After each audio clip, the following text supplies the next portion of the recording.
Pray Together 말씀으로 함께 이 아침 인사하겠습니다. 두 사람이 땅에서 합심하여 무엇이든지 구하면 하늘에 계신 내 아버지께서 그들을 위하여 이루게 하시리라. 두세 사람이 내 이름으로 모인 곳에는 나도 그들 중에 있느니라. 아멘. 오늘 창세기 14번째 말씀을 함께 나누겠습니다. 수요일 아침에 우리가 아브라함의 믿음과 순종의 모습, 또 아브라함과 함께 동행했던 조카 룻의 모습을 함께 보았습니다.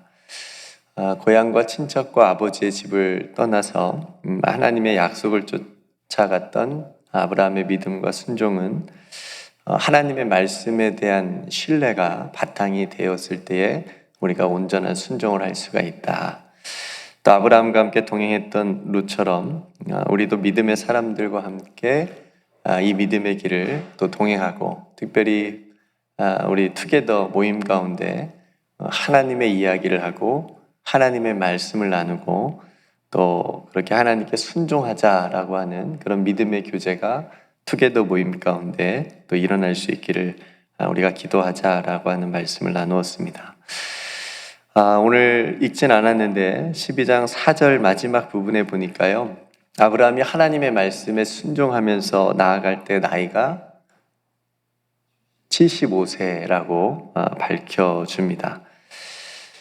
적어요? 적어요? 많아요? 적어요? 네, 많은 것 같지요. 여호수아서 14장에 보면요, 갈렙도 여호수아에게 유명한 말을 한 적이 있어요. 이 산지를 내게 주소서. 갈렙이 이렇게 비전을 얘기하고 여호수아에게 산지를 달라고 얘기한 때가 나이가 85세였습니다. 그러니까 이 아브라함이 하나님의 말씀을 순종해서 떠났을 때가 75세인데 갈렙은 85세다. 이렇게 여러분들이 혹시 기억하시면 좋을 것 같고요. 어쨌든 그 당시와 오늘 날에 그 나이를 그대로 적용할 수는 없지만, 그럼에도 불구하고 순종에는 나이가 중요하다, 중요치 않다? 중요치 않다. 우리가 노래 부를 때만 내 나이가 어때서 사랑하기 딱 좋은 나이인데 이렇게 부르긴 하지만, 우리는 이렇게 할 수 있겠죠. 내 나이가 어때서 순종하기 딱 좋은 나이인데. 이성욱 권사님 70 아직 안 되셨는데 아브라함은 75세에 부름을 받아서 순종하는 모습을 보여줬는데, 우리가 나이 핑계할 수 없도록 또 아브라함이 이렇게 우리에게 보여줍니다. 그래서 우리가 어떤 하나님 일에 있어서, 하나님의 말씀에 있어서 순종할 때 나이를 포함해서 다른 어떤 것들이 핑계거리가 되지 않도록, 변명거리가 되지 않도록, 하나님 제가 뭐가 안 돼서 못할 것 같아요, 이런 것들이 없을 수 있도록 그 어떤 사명과 부르심에 우리가 언제나 하나님께 순종하는 믿음으로 서는가가 굉장히 중요하다 싶습니다. 또 5절에 보니까 아브라함이 드디어 모든 소유물을 가지고 고향과 친척과 아버지의 집을 떠나서 마침내 가나안 땅에 들어갔다라고 얘기합니다. 그런데요, 그렇게 들어간 가나안 땅에 아무도 없는 줄 알았더니 누가 살아요. 이미 그 가나안 땅에 사람들이 거주하고 있었습니다.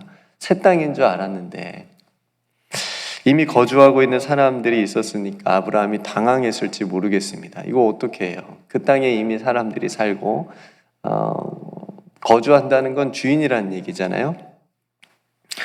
그러니까 그 땅을 아브라함이 가서 취하지도 못하는 거예요. 취할 수도 없잖아요. 그러니까 이 당황스럽고 어찌해야 할지 모를 그런 아브라함에게 하나님께서 나타나셔서 다시 한번 약속을 주시는데, 7절 말씀에 여호와께서 아브라함에게 나타나 이르시되 내가 이 땅을 내 자손에게 주리라, 이렇게 말씀하십니다. 이 말씀을 성도 여러분 잘 생각해 보세요. 그 땅을 지금 아브라함에게 주신다는 거예요? 아브라함의 자손에게 주신다는 거예요? 아브라함의 자손에게 주신다고 약속하십니다. 그러니까 비록 지금은 아브라함이 그 땅에 거주하지 못할 수도 있다는 의미잖아요. 그렇죠? 그리고 하나님은 분명히 그 땅을, 그런데 아브라함의 자손에게 주신다, 아브라함의 자손이 취할 거다, 이런 약속을 해 주시는 거예요. 그래서 제가 다시 아브라함이 처음 부름 받았을 때 하나님께서 축복을 받는 그 장면이 있잖아요. 12장 1절에서 3절까지 그 축복을 보니까요. 하나님께서 아브라함에게 땅을 주신다고 하지 않으셨더라고요. 여러분 한번 잘 읽어보세요. 땅을 주시겠다고 하지 않고 보여줄 땅으로 가라고만 하셨어요. 그리고 하나님께서 너를 통해서 민족을 이루고 너를 통해서 땅의 모든 족속이 복을 받을 거라고 얘기했어요. 그러니까 아브라함에게 땅을 주신다고 한 적은 없어요. 그런데 오늘 말씀 보니까 너가 아니라 네 자손에게 땅을 줄 거다. 이렇게 말씀하고 있는 거예요. 그래 또 한 가지. 근데 지금 아브라함에게 자녀가 있어요, 없어요? 없어요. 누구한테 지금 자녀가 없는데 어떤 자녀에게 지금 주신다는 말씀인 거죠? 주실 땅이 있어도 받을 자녀가 없는데 아브라함이 또 이 약속을 이걸 어떻게 지금 받아들이고 있을까요? 7절 하반절에 보니까 자기에게 나타나신 여호와께 그가 그곳에서 제단을 쌓고, 그리고 8절에도 앞으로 옮겨가는 곳마다 아브라함은 제단을 쌓고 하나님께 제사 드립니다. 이 아브라함의 모습이에요. 이게 아브라함이 하나님께 말씀을 들은, 약속을 받은 아브라함의 반응입니다. 오늘 나눌 부분이 이 부분이에요. 바로 제단을 쌓는다는 것. 아브라함이 하나님의 말씀을 들은 다음에, 약속을 받은 다음에 제단을 쌓았다라고 하는 것. 오늘날로 얘기하면 뭘 한 거죠? 예배를 드린 거예요. 그러니까 이처럼 아브라함은 가는 곳마다 제단을 쌓았어요. 이거 무슨 의미일까요? 제단을 쌓았다는 것은 하나님의 약속을 기억하고 감사하고 하나님의 인도하심을 구하는 그런 고백이 그 제단 쌓는 거에 담겨져 있는 거예요. 그러니까 아브라함은 예배를 통해서, 제단을 쌓는 것을 통해서 하나님께서 자신에게 보여줄 땅으로 가라고 하신 것에 자신이 순종을 했잖아요. 그리고 걸어왔고 마침내 가나안 땅에 들어왔어요. 그래서 하나님께서 자신과 함께 하시고 그 땅을 자손에게 주시겠다고 하신 약속을 기억하면서 믿음으로 그 길을 걸어가겠다고 하는 결단이에요. 그래서 가는 곳마다 제단을 쌓으면서 자신에게 주신 그 하나님의 약속을 기억한 겁니다. 성도 여러분, 예배가 뭘까요? 예배가 바로 이런 거예요. 오늘 아브라함이 우리에게 보여준 모습처럼 예배는 우리에게 주신 하나님의 약속을 기억하고 감사하는 거예요. 중요한 겁니다. 여러분들의 인생에, 여러분들의 삶에 하나님께서 약속해 주시고 하나님께서 지난날 내 삶에 동행해 주시고 인도해 주셨던 그 은혜를 감사하고, 또 우리가 찬송한 것처럼 장래에도 앞으로도 하나님께서 나와 함께 하시고 하나님께서 나에게 약속하신 것을 이루어 주신다라고 하는 믿음을 가지고 하나님 앞에 나아가는 시간이 뭐라고요? 예배예요. 제단을 쌓는 거예요. 그래서 오늘 우리는 이 아침에 하루의 첫 시간에 뭘 하고 있는 거예요? 제단을 쌓고 있는 거예요. 예배를 드리고 있는 겁니다.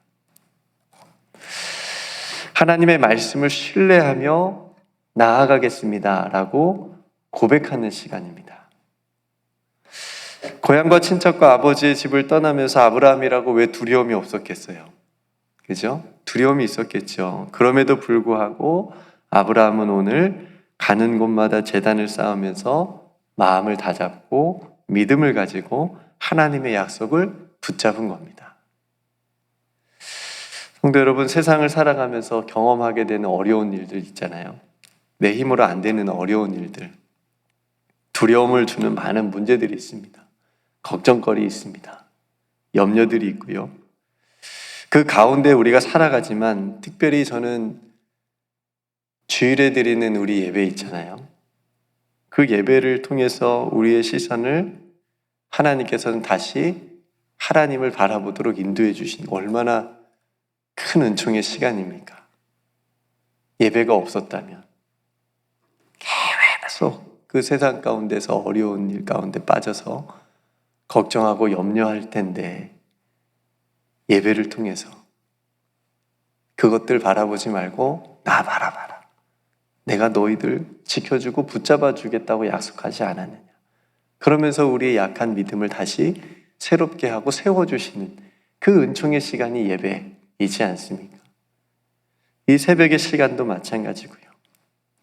그런 예배를 통해서 우리에게 행해 주신 구원의 약속, 인도해 주시고 지켜주시겠다고 해주신 약속, 필요한 것을 채워주시겠다고 하신 약속, 고아와 같이 버려두지 않고 떠나지 않겠다는 그 약속, 두려워하지 말고 내가 너와 함께 해주겠다고 하는 약속, 놀라지 말고 내가 너를 붙들어 주시겠다라고 하는 그 약속, 그리고 마지막에 세상 끝날까지 내가 너와 함께 해주시겠다라고 하는 그 약속을 믿고 다시 새 힘을 얻어서 세상으로 나아가는 것이 바로 뭐라고요? 예배. 오늘은 예배라고만 말씀하시면 예배입니다. 제단을 쌓는 겁니다. 이 예배를 통해서 하나님께서 주시는 은총이 얼마나 큰지 몰라요. 그러니까 예배를 통해서 예배를 드리면서 은혜 받아야 돼요? 안 받아야 돼요? 그러니까 은혜 받는다는 게 뭐예요? 다시 내가 하나님의 약속을 붙잡았습니다. 이 의미 아닙니까? 내 감정이 그냥 좋아졌습니다. 여기서 멈추지 않고 다시 내가 하나님의 말씀을 붙잡게 되었습니다라고 하는 것이 예배를 통해서 은혜 받았습니다라고 하는 고백이 돼야 되겠습니다. 그러니까 성도 여러분, 예배 드리기 전과 후가 달라야 돼요? 안 달라야 돼요? 달라야 돼요. 찬송하기 전과 후가 달라야 돼요? 안 달라야 돼요? 달라야 돼요. 우리가 기도 드린 전과 후가 분명히 달라야 돼요. 기도하기 전에 염려 있어서 기도했는데 기도하고 난 다음에 눈 떠보고 또 똑같은 염려가 있으면 안 될 것 같아요. 하나님이 주신 약속과 말씀을 붙잡고 다시 달라진 새 마음으로 나아가야 되겠습니다. 분명히 차이가 있습니다. 왜요? 우리가 드리는 찬양과 기도와 예배 가운데 분명히 하나님께서 역사하시기 때문에 그렇습니다. 오늘도 여러분들이 드리는 예배, 제단 쌓는 일, 여러분들이 드리는 찬양과 기도 가운데 하나님께서 역사해 주실 줄로 믿습니다. 다시 하나님의 약속을 우리로 바라보게 하고 새 힘과 능력을 얻고 나아가게 하시는 줄로 믿습니다. 성도 여러분, 오늘도 일상의 제단을 쌓으면서 예배 드리시기를 바랍니다. 세상에 나아가셔도 세상에서 여러분들이 예배 드리십시오. 여러분 삶의 자리에서 예배 드리시고 그걸 통해서 하나님의 말씀을 다시 붙잡으시고 하나님의 약속을 기억하는 예배를 드리기를 시작하십시오. 오늘 아브라함이 가는 곳마다 제단을 쌓으면서 하나님 앞에 나아갔던 것처럼 우리들도 가는 곳마다 하는 일마다 하나님 앞에 예배드리는 그런 삶이 되기를 주님의 이름으로 축복합니다. 우리들의 가정과 직장과 삶의 모든 자리에서 감사로 하나님 앞에 예배로 시작한다면 우리의 삶을 통해서 하나님의 약속이 이루어지는 줄로 믿습니다. 이 은혜가, 이 예배의 은총이 오늘도 저와 여러분들의, 오늘도 사랑하는 성도들의 모든 삶의 자리에 이루어지기를 주님의 이름으로 축복합니다. 함께 기도하겠습니다. 하나님 아버지, 오늘 아브라함이 가나안 땅에 들어가게 되었는데 이미 그 땅에는 사람이 거주하고 있었지만 다시 한번 하나님께서 아브라함에게 나타나셔서 이 땅을 내 자손에게 주리라 말씀해 주셨습니다. 아직 아브라함이 자녀도 없는 상황인데도 불구하고 아브라함은 그곳에서 하나님 앞에 제단을 쌓았습니다. 하나님 앞에 그렇게 제단을 쌓으며 예배 드릴 때 아브라함은 하나님의 약속을 기억하고 지금까지 자신과 함께 하시고 인도하셨던 하나님의 은혜에 감사하는 그런 모습을 우리가 보았습니다. 하나님, 저희들도 저희들의 삶 가운데 하나님 앞에 예배 드리며 나아가는 그런 삶이 되게 하여 주옵소서. 예배를 통해서 하나님을 다시 바라보게 하시고 하나님의 약속을 붙들며 하나님의 말씀으로 세상에서 승리하게 되어지는 그런 예배의 능력과 은총이 우리 모든 사랑하는 성도들 가운데 오늘도 충만하게 있게 하여 주옵소서.